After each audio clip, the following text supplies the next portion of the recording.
And is there things we can do? Well, yes, there are things that we can do. And it all starts with actually changing the course of our planet and changing our lifestyle and our attitude towards our planet. Now, a lot of people quite often wonder whether we can actually do something about this or whether this is much larger than us. And I always tend to say that, we messed things up in the course of the planet to begin with. So, yes, we can probably undo our own mess. And so, yes, we can change the course of our planet. It will require fundamental changes in our lifestyle. It will require us to go green, as we say.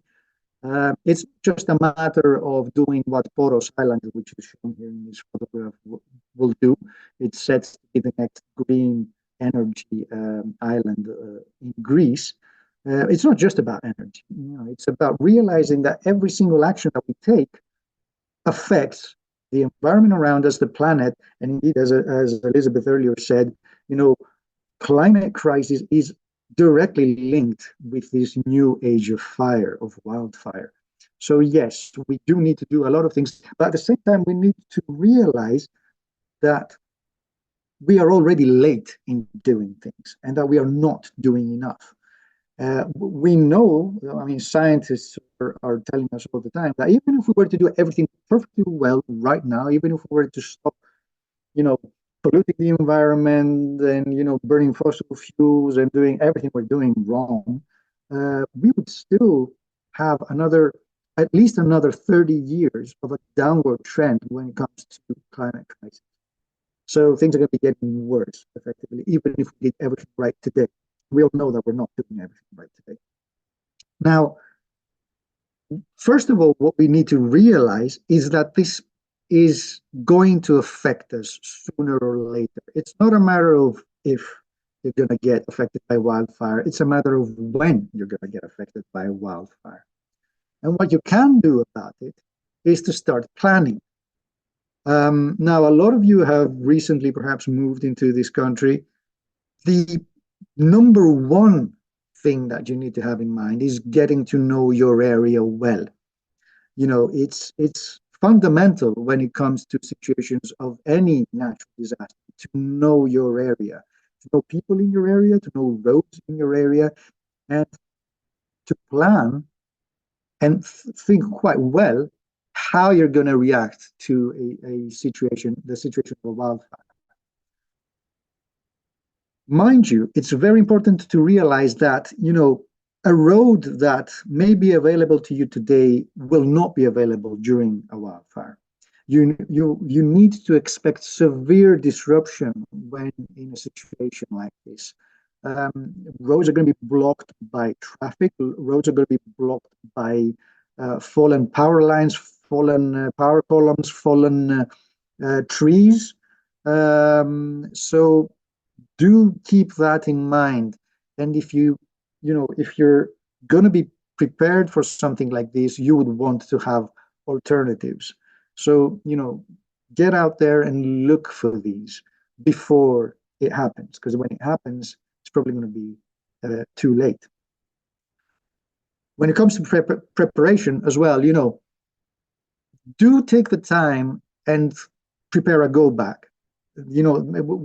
We've been trained in this country to deal with earthquakes. And indeed, there's a lot of talk now that we need to implement the same training that we've given the general population for earthquakes with the effect of wildfire. Because there needs to be a lot of preparation work done in order for people to be able to save themselves and their property from wildfire. So, if you plan ahead and you prepare a go bag with a few important items, like things like your charger, some cash, a few photographs that you're really attached to, it can mean a lot. Trust me, I've been in a situation where I actually shut the door of my house and looked around and thought, my God, please don't let this be the last time that I'm shutting this door. And it's a very, very powerful feeling. Now, I didn't lose my house eventually, but, the house across the street burned. So it got close. And right there and then, you don't realize how much stuff you cannot take with you. And a lot of the people that were affected by fire actually, they don't worry about the fact that they lost their food or things like that. They worry about the fact that they lost their home. In Mati there were children that lost their trophies from sporting activities and things like that, and they were more concerned about these things. So you're effectively losing your memories when wildfire sweeps your house. Do think ahead for these things. Um, Prepare your family. That's very important. Even if it's something that you have thought about, perhaps your children haven't thought about it. Perhaps you have some elderly in your house or some disabled people that will require assistance in such a situation. Think about how you will deal with that, and also think about your pets. It's I mean, we do see that a lot with wildfire. Pets being tied to a leash in a garden, and fire coming in, and we're doing our best to save them. I'm not saying that people desert them and go away. I don't believe that. It could be people just left their pets to go to work, and the fire ensued that they couldn't get back to save them. But do think about these things, and also take into account that you might not actually be there when the event happens. So, your family, your children, or the elderly will have to fend for themselves. So think ahead, you know, plan what they're going to have to do in such a situation. It's always a best practice to keep your vehicle's tank at least half full and have some necessary items in your vehicle. Always keeping in mind what I said earlier, that there's going to be some severe disruption along the roads that you're going to be driving along. And by all means, do not, and I should stress that, do not drive into flames and into fire. A lot of accidents, we're going to look at some of these later on, happen that way, and they are deadly. Very important to stay alert. I know that a lot of you come here for your vacation and you don't want to really have your mind, on the news or on what's happening around you, but you need to stay alert. What happened in Mati wasn't a one-off thing. The people living in Mati were accustomed with fire up on the mountain of Delhi happening quite often, and many of them actually disregarded that fire as a threat to them, because they were used to the annual winds, the Meltemi winds, which were always pushing the fire southwards, and they believed that it was going to happen again this time. But this time we had some severe westerly winds that were actually pushing the fire directly towards Mati.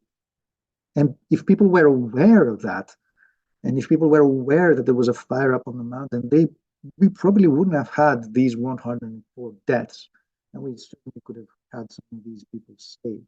Now, 112, the European emergency number, is now active after this fire in Greece, and you will get emergency alerts on your phone. But this isn't you shouldn't just rely on that. Try to be aware of your surroundings and what's happening around you, and by all means, take action early. Don't expect to see flames before you decide to evacuate. As a matter of fact, when you're seeing flames, it's probably the best idea not to evacuate and to stay put. We're going to talk about this later on. So, another thing that needs to be stressed here is the authorities and the police are going to come and ask you to leave. In many cases, there's not going to be enough time for you to do that. You are not obliged to leave if you have prepared yourself. So take that into account. Do follow official instructions. If you're seeing flames, we'll talk about this in a bit. Now, there's a lot of talk about, earthquake proofing your homes, but there's not much talk about wildfire proofing your homes. We also need to understand that every single structure can burn. When wildfire hits, of course, it will hit differently when it comes to different structures. Timber frame structures and light timber frame structures are more susceptible to wildfire. But, masonry, load-bearing, and reinforced concrete frame buildings, they can also burn. You can have high rises burning. I mean, our whole obsession, if you like, with weatherproofing and with insulating our buildings has actually made them very flammable, as the fire in Valencia showed just a few weeks ago, where you had this huge, apartment building being engulfed in flames. And it wasn't a wildfire. I mean, it started off from somebody's balcony. That, I can tell you, being in the building industry as an architect, that we are very much concerned with insulating our buildings, but we're not very much concerned with fireproofing. Now, at the bottom left photograph, you see again a picture of Mati. This is somebody living in an apartment building on the second floor that you see blackened out there, burnt out. I'm pretty sure that if anybody told that person that their apartment was in danger of being burned by wildfire, they would probably think you're crazy. You see, there's no trees around there, not directly against their building, and yet that apartment burned. So don't think that you're immune to these. As a matter of fact, probably the only way that you're going to be immune to wildfire is if you're living in a basement in the center of some concrete metropolis like Athens. But we already saw that even there you would be affected earlier on. So there are things you can do, though, to prepare. And you being English speakers, you can find a lot of information in the US and indeed around the world. There are, municipalities and forestry departments and, protection and everybody issuing out a lot of bulletins as to what you could do for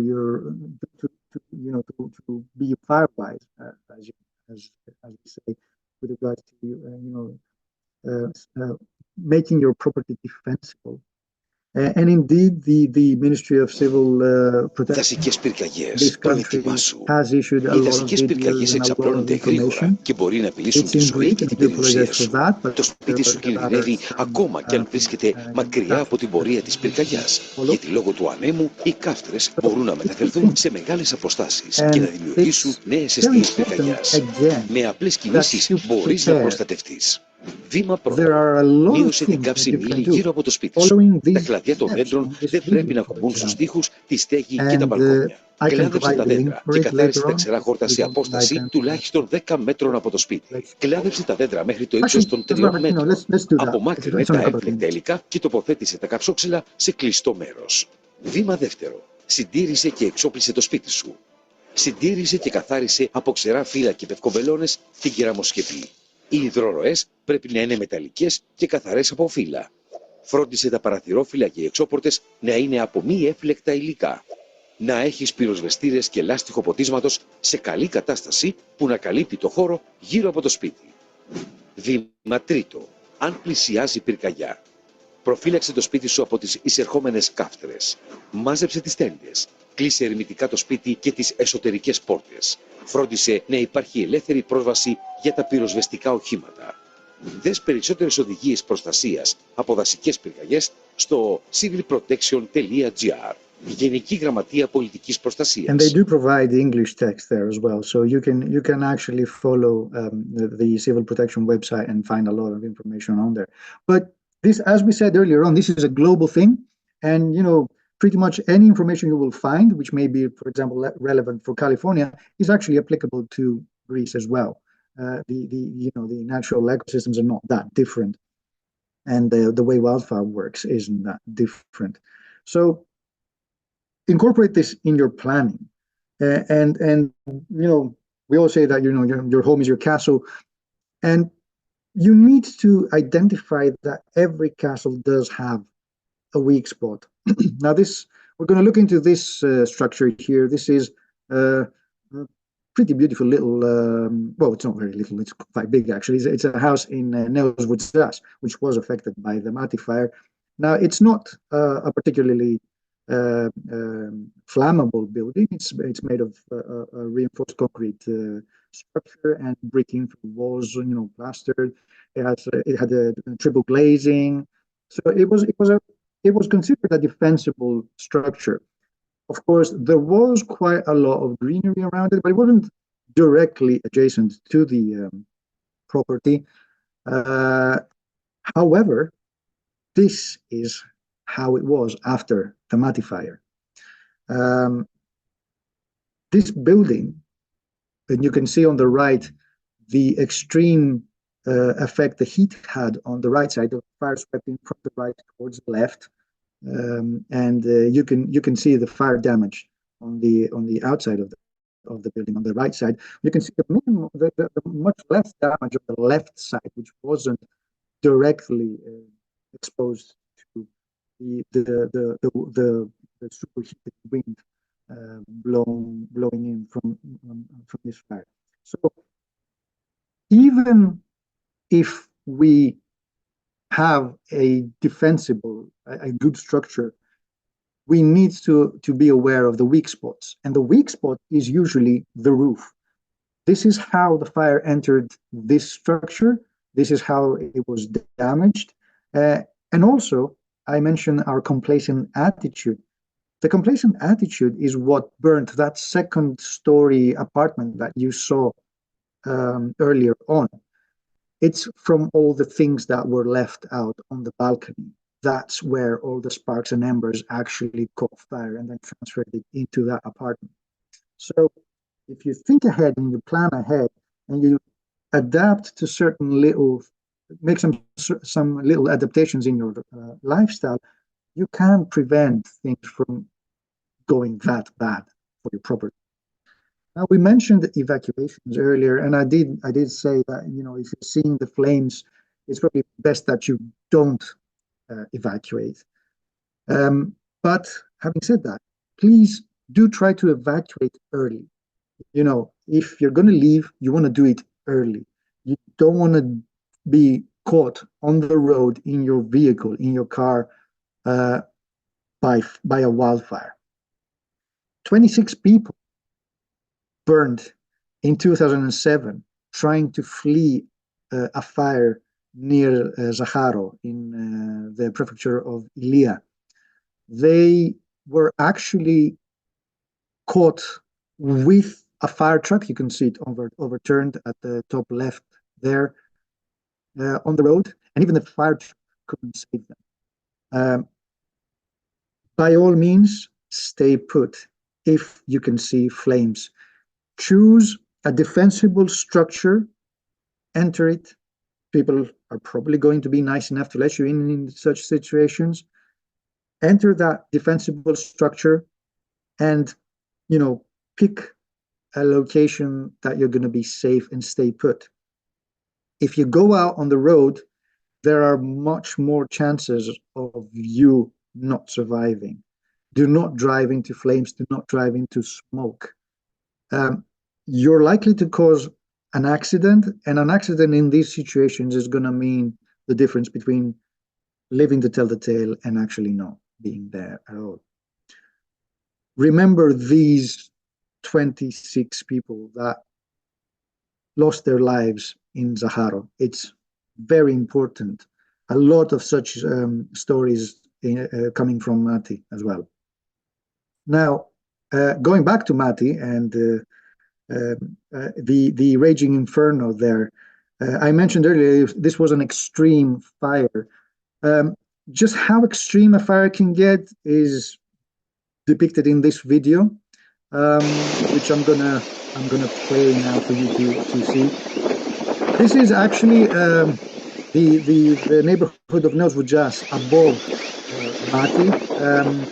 As the fire hits, this gentleman here exited their house to fend for the stray cats they were taking care of, and the wind was actually so strong that it slammed the door shut behind him, and he didn't have the keys to get back in. And he was recording as this was happening, so we have a very good eyewitness account of what an extreme fire. What an extreme inferno is. We call this a firestorm, and there's very little anyone can do to stop it. This is nature at its most powerful.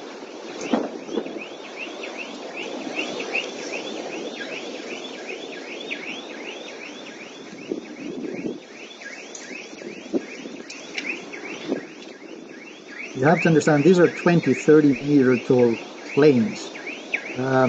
they cannot be doused off. They cannot be extinguished by any means.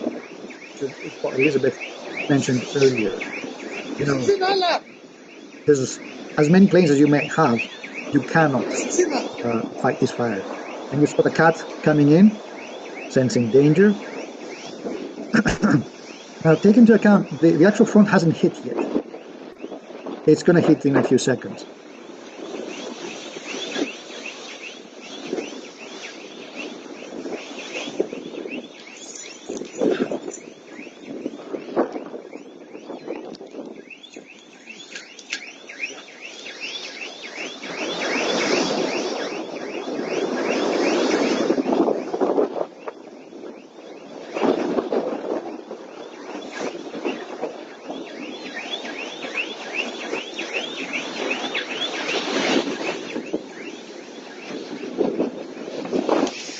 Now, this gentleman was very lucky to survive this, and it's actually those couple of buckets that you saw earlier in the shot there that he had put out for the strays, filled with water.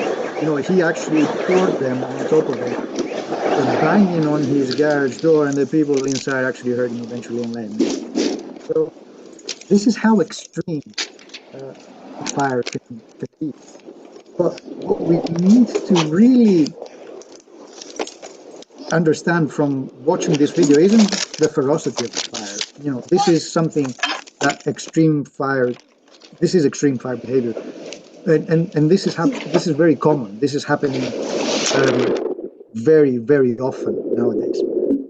What we need to hang on to when it comes to information is that the fact that this house wasn't burned. This house, a defensible house with a cleared garden around it, reinforced concrete and brick infill walls, was capable of saving this man's life and his family's life as well, even though he was outside it. So it provided enough protection from even such an extreme fire.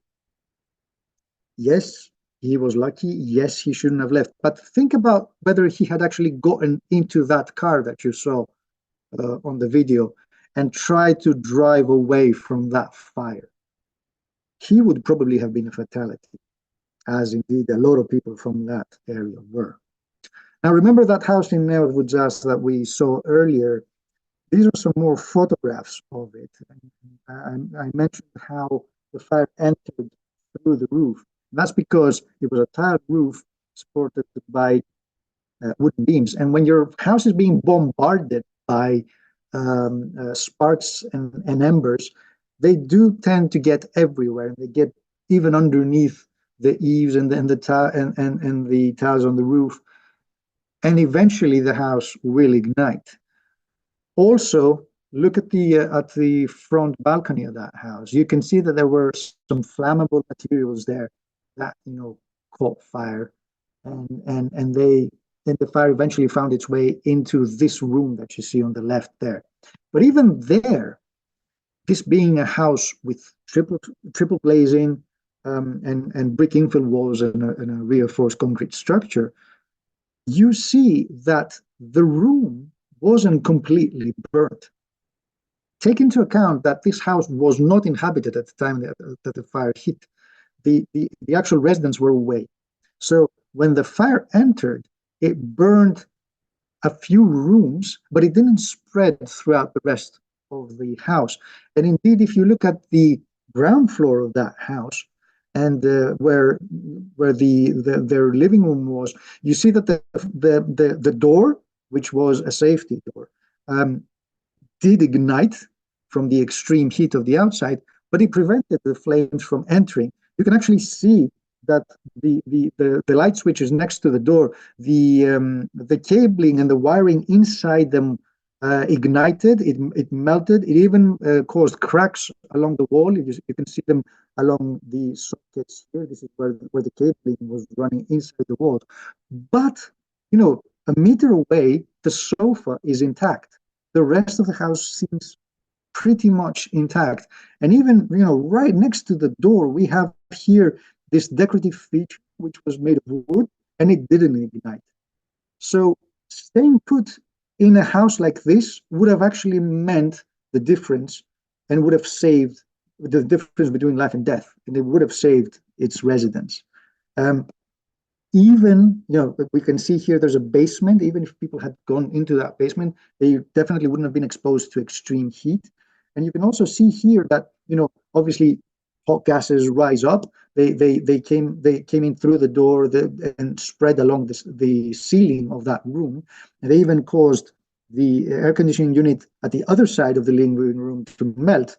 Yet the blinds right underneath didn't catch fire, and the rest of the house seems to be intact. So even this house, which we saw earlier on being so severely affected by fire, would have been enough to protect its residents. In fact, if you plan ahead and if you make your house defensible, even the timber structures, which are considered to be not good for a situation of a wildfire, can be spared. You see this here in this photograph of a house in the US.